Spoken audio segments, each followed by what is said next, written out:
अस्सलामुअलैकुम, welcome back to Cybermax academy. Students, आज हम FSC part 2 physics chapter number 1 start करने जा रहे हैं। ठीक है, पहले हम जो बेसिक कॉन्सेप्ट्स हैं इस चैप्टर के वो पढ़ेंगे, उसके बाद कूलम्स लॉ की तरफ बढ़ेंगे। तो without wasting our time let's start.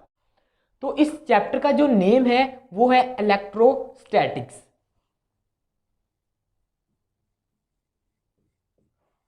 Electrostatics, ठीक है। तो सबसे पहले जान लेते हैं कि इलेक्ट्रोस्टैटिक क्या चीज है। ठीक है, ये देखिए, ये दो वर्ड्स पर कंसिस्ट है। पहला है इलेक्ट्रो, दूसरा है स्टैटिक्स। ठीक है, इलेक्ट्रो का मतलब होता है इलेक्ट्रिसिटी से है वैसे ये, लेकिन हम इसका मतलब लेंगे चार्ज। इलेक्ट्रो मतलब इलेक्ट्रिक चार्जेस की बात हो रही है यहाँ पर, चार्ज की। ठीक है, इलेक्ट्रो चार्ज, स्टैटिक्स रेस्ट। ठीक है, the branch of physics in which we study about charge at rest. ठीक है, behaviour of charge at rest, कि जो चार्ज है उसको अगर वो रेस्ट पर है, चार्ज रेस्ट पर है, तो वो कैसा बिहेव करेगा, उस पर क्या इफेक्ट होंगे, उसके क्या असरात होंगे। तो वो चीज़ हम स्टडी करते हैं इलेक्ट्रोस्टैटिक्स के अंदर। ये बात समझ आ गई। इलेक्ट्रोस्टैटिक के बारे में पता चल गया कि चार्जेस को रेस्ट पर स्टडी किया जाता है, लेकिन चार्ज कहते किसे हैं अब वो जानते हैं। ठीक है, व्हाट इज चार्ज। अब ये सवाल है कि चार्ज किसे कहते हैं। देखिए, चार्ज किसी भी चीज की एक सेल्फ प्रॉपर्टी होती है। ठीक है, किसी भी चीज की ऐसी प्रॉपर्टी जिसकी वजह से वो किसी चीज को रिपेल करे या अट्रैक्ट करे, उसे हम चार्ज कहते हैं। तो हम चार्ज की डेफिनेशन लिख लेते हैं। तो ये हो गई चार्ज की definition. Charge is intrinsic property of fundamental particle. किसी भी फंडामेंटल पार्टिकल्स की ये एक सेल्फ प्रॉपर्टी है, इसे हम सेल्फ प्रॉपर्टी भी कह सकते हैं, इंट्रिंसिक प्रॉपर्टी भी हम कह सकते हैं। अब चार्जेस की आगे फर्दर दो टाइप्स हैं। ठीक है, अब टाइप्स को स्टडी कर लेते हैं। चार्जेस की फर्दर दो टाइप्स हैं, एक होते हैं नेगेटिव, एक होते हैं पॉजिटिव। ठीक है, एक नेगेटिव, एक होते हैं पॉजिटिव। नेगेटिव चार्ज किस चीज पे होता है, वो होता है इलेक्ट्रॉन पर। ये चीज हम पढ़ चुके हैं, ये हमें पता है बात। और पॉजिटिव चार्ज किस चीज पे होता है, वो होता है प्रोटॉन पर। ठीक है, प्रोटॉन पर पॉजिटिव चार्ज होता है, इलेक्ट्रॉन पर नेगेटिव चार्ज होता है। तो ये हो गई दो टाइप्स। तो दो टाइप्स के अलावा आगे एक है फंडामेंटल प्रिंसिपल ऑफ चार्जेस।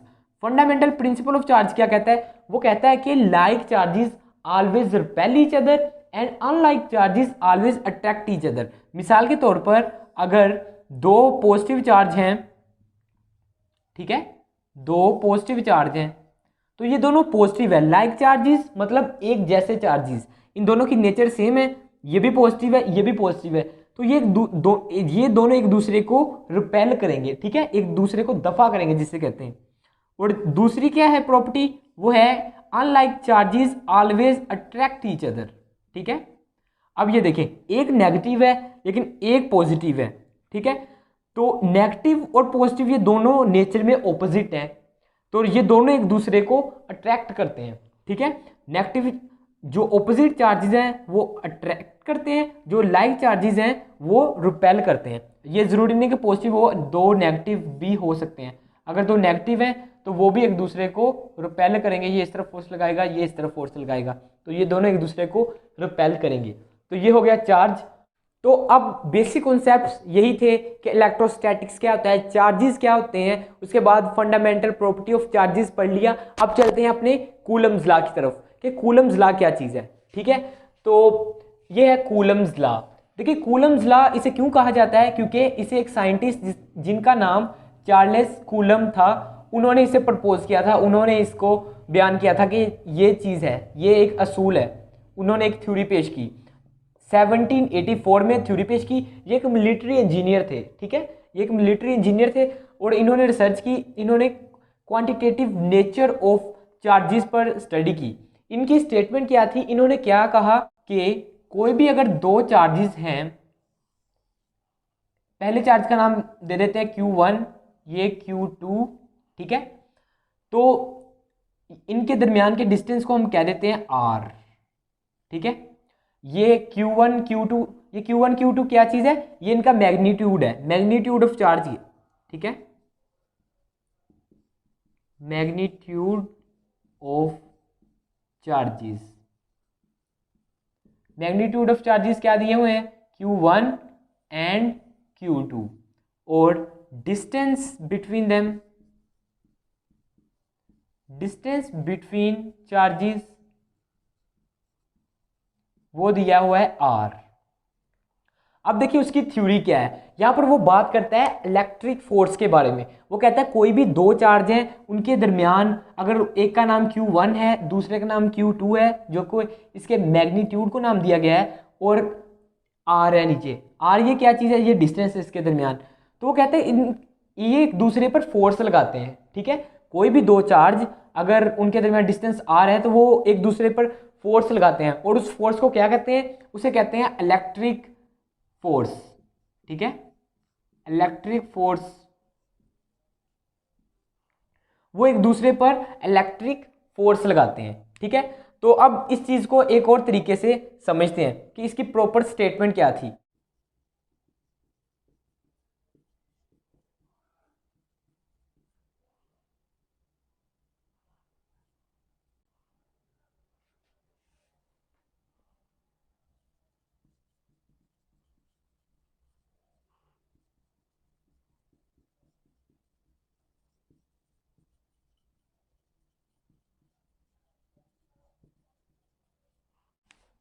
जी हाँ, ये कूलम्स लॉ की जो प्रॉपर स्टेटमेंट है वो ये है। उसने ये बात कही थी, उसने कहा the force between two point charges is directly proportional to product of magnitude of charges and inversely proportional to square of distance between them, ठीक है। अब इसको थोड़ी सी प्रैक्टिकली एग्जांपल के साथ थोड़ा सा देख लेते हैं। मिसाल के तौर पर ये जो दो बॉल्स आपको नजर आ रही है, हम कंसीडर करते हैं कि ये दो बॉल्स चार्जेस हैं, ठीक है। एक का नाम दे देते हैं Q1, दूसरी को नाम दे देते हैं Q2, और इनके दरमियान ये जो डिस्टेंस है इसको हम R कह देते हैं, ठीक है। अब उसने क्या बात कही, उसने कहा कि ये दो चार्जेस है ना, ये कहीं पर भी हैं, ये एक दूसरे पर फोर्स लगा रहे हैं। ये वाला जो चार्ज है ये इस पर फोर्स लगा रहा है, और ये वाला जो चार्ज है वो इस पर फोर्स लगा रहा है, ठीक है। अब वो फोर्स की, उस फोर्स की प्रॉपर्टी क्या है, उस वो फोर्स बराबर किसके है, मतलब फोर्स किस तरह से काम कर रही है, वो चीज़ उसने इस लॉ में बयान की, कूलम्स लॉ में बयान की। कि उसने कहा कि अगर दो चार्जेस आपस में एक दूसरे पर फोर्स लगा रहे हैं, ठीक है, तो वो उनके प्रोडक्ट के जो उसका मैग्नीट्यूड है, इन दोनों चार्जेस का जो मैग्नीट्यूड है Q1 Q2 उनके प्रोडक्ट के डायरेक्टली प्रोपोर्शनल है, और इसके दरमियान जो डिस्टेंस है, इन दोनों के दरमियान जो R डिस्टेंस है उसके स्क्वायर के इन्वर्सली प्रोपोर्शनल है, ठीक है। ये बात अब हम थ्योरेटिकली इसे लिख के देख लेते हैं। तो उसने क्या बात की, पहली बात है यहां तक directly proportional to magnitude of square, यहां तक उसने पहली बात की, तो हम वो लिख लेते हैं। तो द फोर्स, ठीक है, जो फोर्स बिटवीन चार्जेस है वो डायरेक्टली प्रोपोर्शनल है प्रोडक्ट ऑफ मैग्नीट्यूड, मैग्नीट्यूड क्या है Q1 Q2, ठीक है। अब फिगर एक बार दोबारा बना लेते हैं। ये अगर Q1 है, ये Q2 है, और इनके दरमियान जो डिस्टेंस है वो R है, ठीक है। तो इन दोनों के प्रोडक्ट के डायरेक्टली प्रोपोर्शनल है, जो डिस्टेंस है उसके स्क्वायर के इन्वर्सली प्रोपोर्शनल है, F is inversely proportional to 1/R square, ठीक है। ये बात समझ आ गई कि ये उसने सिंपल स्टेटमेंट कही थी। अब इसको कंबाइन कर लेते हैं, तो कंबाइन करके ये कैसे लिखा जाएगा, F is directly proportional to Q1 Q2/R square. ये दोनों इकट्ठे करने पर इस तरह से हो गए, ठीक है। ये इक्वेशन 1 थी और ये इक्वेशन 2, तो इन दोनों को जब कंबाइन किया तो ये एक फॉर्म बन गई, ठीक है। तो हमें पता है कि जब ये प्रोपोर्शनैलिटी का जो साइन होता है, इसको जब हम ख़त्म करते हैं तो कोई ना कोई कांस्टेंट आता है, तो वो कांस्टेंट कौन सा आता है अब उसके बारे में जान लेते हैं। तो इस चीज़ को मैं अरेज करने जा रहा हूँ, तो ये चीज़ हम यहीं से कंटिन्यू करेंगे आगे, ठीक है। तो अब हम यहाँ तक पहुँच चुके थे, अब इससे कंटिन्यू करते हैं। देखिए जैसे ही हम इस प्रोपोर्शनैलिटी के जो साइन है इसको ख़त्म करेंगे तो एक कांस्टेंट आएगा जिसे हम k कहते हैं, ठीक है। k आ गया, बाकी एज इट इज़ वैसे ही रहा, ठीक है। अब ये k क्या चीज़ है, अब इसके बारे में जान लेते हैं। अब k के जो इसको नाम दिया गया है उसे हम इलेक्ट्रोस्टैटिक्स पर है ना, इलेक्ट्रोस्टैटिक्स, तो तो इसे इलेक्ट्रोस्टैटिक कांस्टेंट कहते हैं इस चीज को, ठीक है, इलेक्ट्रोस्टैटिक्स कांस्टेंट, ठीक है, या प्रोपोर्शनैलिटी कांस्टेंट भी कहते हैं, लेकिन इस फार्मूले के लिए ऐसे हम इसे इलेक्ट्रोस्टैटिक कांस्टेंट भी कह देते हैं। अब ये के, अब इस के की भी एक प्रॉपर वैल्यू है, के किसके बराबर होता है, ठीक है, तो के बराबर होता है 1/4 एप्सिलॉन नॉट, ठीक है। अब एप्सिलॉन नॉट के बराबर होता है। अब ये एप्सिलॉन नॉट क्या चीज़ है, इसे कहते हैं परमिटिविटी ऑफ फ्री स्पेस। ये नेचर पर डिपेंड करती है। ये देखें, मिसाल के तौर पर मैंने मिसाल दी थी ना कि अगर ये दो चार्ज हैं, इसके दरमियान, इन दोनों के दरमियान अगर मैं कोई मीडियम रख देता हूँ तो हर मीडियम की अपनी एक परमिटिविटी होती है, ठीक है। अब ये एयर है तो एयर की अपनी है, मतलब हम स्पेस कह देते हैं, उसकी तो कोई प्रॉपर नहीं है, लेकिन अगर कोई चीज़ हार्ड चीज़ इसके अंदर रख देते हैं तो उसकी एक परमिटिविटी अलग होगी, वो चीज़ अफेक्ट करेगी जो आपस में फोर्स है, उन दोनों चार्जेस के दरमियान जो फोर्स है उन पर ये अफेक्ट करेगी, ठीक है। तो परमिटिविटी ऑफ फ्री स्पेस कहा ना, तो हम क्या कर रहे हैं कि इमेजिन कर रहे हैं कि इनके दरमियान कोई मीडियम नहीं है, ये स्पेस के अंदर है या एयर के अंदर है, तो इनके दरमियान कोई मीडियम नहीं है। तो अब जो इसकी वैल्यू होती है वो क्या होती है, तो वो हम लिख लेते हैं। परमिटिविटी ऑफ फ्री स्पेस की वैल्यू होती है 8.85 मल्टीप्लाई 10⁻⁻12, ठीक है। तो ये इसका यूनिट होता है। तो जैसे ही हम इस जो वैल्यू है इसको हम यहाँ पर पुट करते हैं, यहाँ पर पुट करते हैं, तो यहाँ पर पुट करने से जो के की वैल्यू आती है वो आती है 9 मल्टीप्लाई 10⁻⁹ न्यूटन मीटर स्क्वायर पर कूलम स्क्वायर, ठीक है। ये अब आप कहेंगे कि सर इनके यूनिट्स याद करना मुश्किल है, सर हम इनके यूनिट्स कैसे याद रखें, तो बहुत इजी है, आपने ए के याद रखने हैं बस, आप ना के याद रख लीजिए, न्यूटन मीटर स्क्वायर पर कूलम स्क्वायर, ठीक है, पर कूलम स्क्वायर। और इसमें क्या करना है, इसमें सिर्फ सिंपल पावर उल्टे कर देनी है, पावर उल्टी कर देनी है। यहाँ पर -2 है, यहाँ पर +2 हो गया, यहाँ पर न्यूटन की पावर 1 है प्लस में, यहाँ -1 हो गई, यहाँ पर मीटर की 2 है तो यहाँ पर -2, क्योंकि ये इसके नीचे है ना बटे में, तो इन दोनों के यूनिट एक दूसरे के उलट है। समझ आ गई ये बात।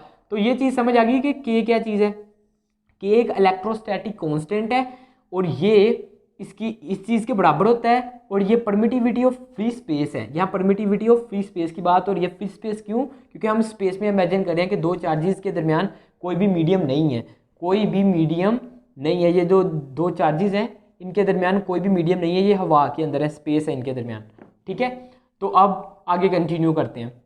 तो ये तो के की वैल्यू होगी। के की डिपेंडेंस किस चीज़ पे है, के की डिपेंडेंस दो चीज़ों पे है, एक है SI units, SI units, SI units किनके, इनके, इनके ये जो मैग्नीट्यूड है इनके, और डिस्टेंस के जो एसआई यूनिट है उस पर डिपेंड करता है, और इसके अलावा मीडियम लिख लीजिए, ठीक है।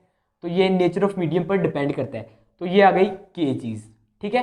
तो ये जो चीज़ है, अब ये किस चीज़ के बराबर आ रही है, F इज इक्वल टू, ये तो हम पहले भी लिख चुके हैं, एक बार दोबारा लिखते हैं कि Q1 Q2 over R square. तो इतना समझ आ गया कूलम लॉ। हमने सिंपल जो उसने बात कही थी, पहले उसने कहा कि डायरेक्टली प्रोपोर्शनल है, फिर इन्वर्सली, फिर इकट्ठे करके ये के की बात को समझा, तो ये चीज़ आ गई। अब इसकी एक वेक्टर नेचर समझते हैं कि वेक्टर फॉर्म में कूलम्स लॉ की वेक्टर फॉर्म क्या है, अब वो हम डिस्कस करते हैं, ठीक है। तो अब हम क्या स्टडी करने जा रहे हैं, अब हम स्टडी करने जा रहे हैं vector form of Coulomb's law. अब देखिए वेक्टर फॉर्म क्या होती है, अब वो जान लेते हैं, ठीक है। अब ये देखिए हमने क्या कंसीडर किया था कि ये एक चार्ज है और एक ये चार्ज है, ठीक है, ये Q1 है, ये Q2, और ये इनके दरमियान ये डिस्टेंस। और अब देखें जब Q1, ठीक है, Q1 कोई ना कोई फोर्स लगा रहा है इस पर, तो उस फोर्स की कोई ना कोई डायरेक्शन होगी। अगर फोर्स लग रही है मिसाल के तौर पर इस तरफ, ठीक है, ये Q1 फोर्स लगा रहा है Q2 पर, तो अब इस फोर्स का एक यूनिट वेक्टर होगा। यूनिट वेक्टर क्या होता है कि वो उसका मैग्नीट्यूड 1 होता है और वो सेम उसी डायरेक्शन में होता है जिस वेक्टर का हम यूनिट वेक्टर फाइंड करना चाह रहे हैं। तो हम फाइंड करना चाह रहे हैं ये फोर्स का यूनिट वेक्टर, तो मिसाल के तौर पर वो इतना सा होगा यहाँ पर, ठीक है, वो इसकी अगर यहाँ पर इमेजिन करें तो वो इतना सा होगा, ठीक है। तो उसको हम कह देते हैं आर। अब ये देखिए बात हो रही है Q1 वाली फोर्स लग रही है Q2 पर, तो इसको नाम देते हैं F21, ठीक है। F21 किसे कहते हैं?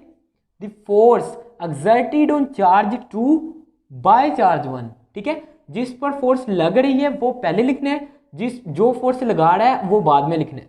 ये तो हो गई इस पर। अब ये देखिए इसी तरह इसका केस स्टडी कर लेते हैं कि जब इस पर फोर्स लग रही है तो तब क्या होगा, ठीक है। तो इसका जो यूनिट वेक्टर है ना उसके साथ भी आपने 2 1 लिख देना है ताकि पता चल सके ये इसका यूनिट वेक्टर है। तो अब ये देखें ये डिस्टेंस इनके दरमियान था, अब इसने तो फोर्स लगा दी इस पर इस डायरेक्शन में, अब ये भी कोई ना कोई फोर्स लगा रहा है ना इस तरफ, तो वो किस तरह लगेगी, वो कुछ इस तरफ लगेगी, ये फोर्स है। तो इसका यूनिट वेक्टर इस डायरेक्शन में होगा, तो वो ये, तो इसका नाम कैसे देंगे? जिस पर फोर्स लग रही है वो पहले लिखेंगे, जो फोर्स लगा रहा है वो बाद में। फोर्स किस पर लग रही है? Q1, तो फोर्स 1, चार्ज 1 पर फोर्स लग रही है, लगाई किस की तरफ से जा रही है? Q2 की तरफ से। तो ये इस तरह से याद रखना है, ठीक है। The force exerted by charge 2 by 1, ठीक है। Force charge 2 on by charge 1, force exerted on charge 1 by 2, ठीक है। तो इसका नाम क्या हो गया? अगर इसका नाम 1 2 है तो इसके यूनिट वेक्टर का नाम भी, इन पर कैप्स लगा देते हैं, कैप्स निशानी होती है यूनिट वेक्टर्स की कि ये इनके यूनिट वेक्टर्स हैं। तो अब इसको ज़रा डिस्कस कर लेते हैं ये किस तरह से हम करेंगे। तो हम ये चीज़ जान चुके हैं ना, ये हम क्या चीज़ है, कूलम्स लॉ की जो लास्ट फॉर्म थी वो यही थी, K is equal to Q1 Q2 over R square, ठीक है। और K की हमने वैल्यू क्या निकाली थी? F is equal to 1 over 4 pi epsilon naught, ये K की जगह वैल्यू रख देते हैं, बाकी ये जो है Q1 Q2 over R square, ये इतना रहने देते हैं। तो ये चीज़ निकली थी ना, मेन चीज़ जो है वो ये है कि F इस चीज़ के बराबर आया था, फोर्स, ठीक है। चार्जेस के दरमियान फोर्स इस फार्मूले के बराबर आई थी कूलम्स लॉ में। तो अब हम उसकी वेक्टर फॉर्म पढ़ रहे हैं, तो हम अब इन दोनों फोर्सेस का अलग अलग फार्मूला लिखेंगे इसी फॉर्म में। तो क्या लिखते हैं? 1 ओवर 4 पाई एप्सिलॉन नॉट, ठीक है, ये लिख लिया। फिर Q1 Q2 over R square, ये फोर्स तो है ही, तो इसी तरह सेम टू सेम इसका ये लिख लिया Q1 Q2 over R square, ठीक है, ये लिख लिया। सर ये तो हमने पहले भी लिखा था, तो फ़र्क क्या आया? फ़र्क क्या आएगा? यूनिट वेक्टर्स का। अब इनके यूनिट वेक्टर्स भी हम साथ लिखेंगे, ठीक है। अगर इसका यूनिट वेक्टर क्या था? ये 2 1 है, तो इसका भी 2 1 है, तो इसका क्या है? इसका भी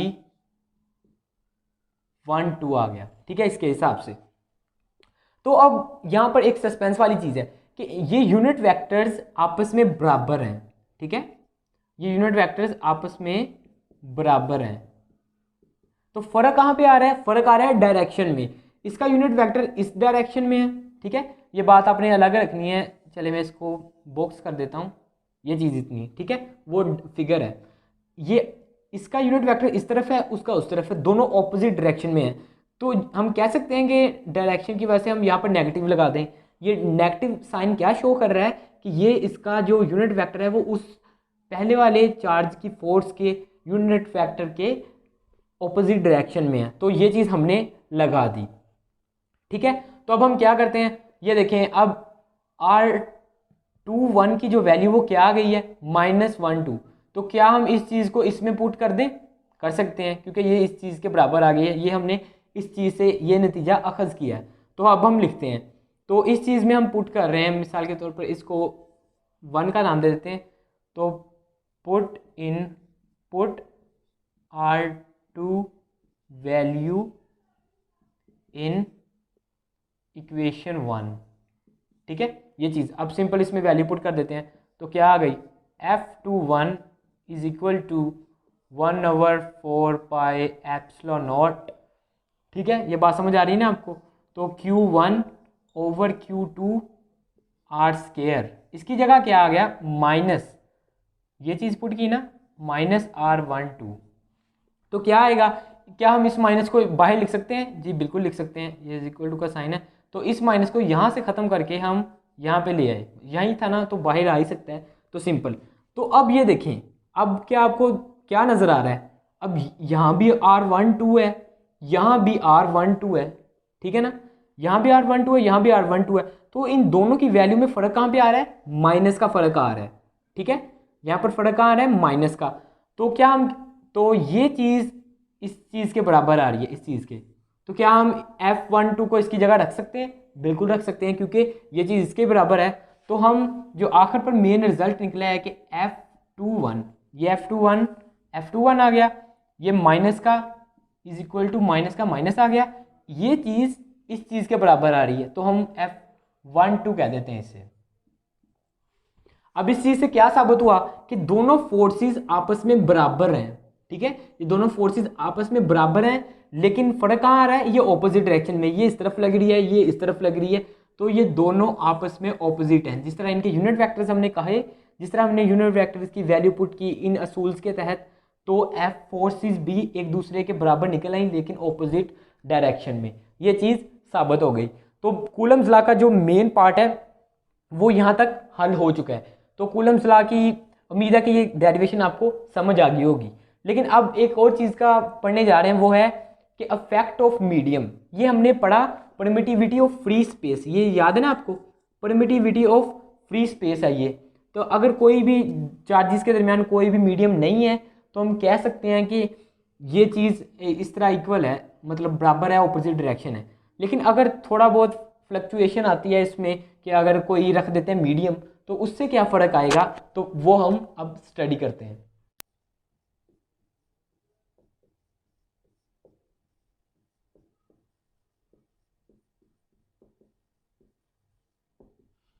ठीक है, तो अब हम पढ़ने जा रहे हैं कि अफेक्ट ऑफ मीडियम क्या है।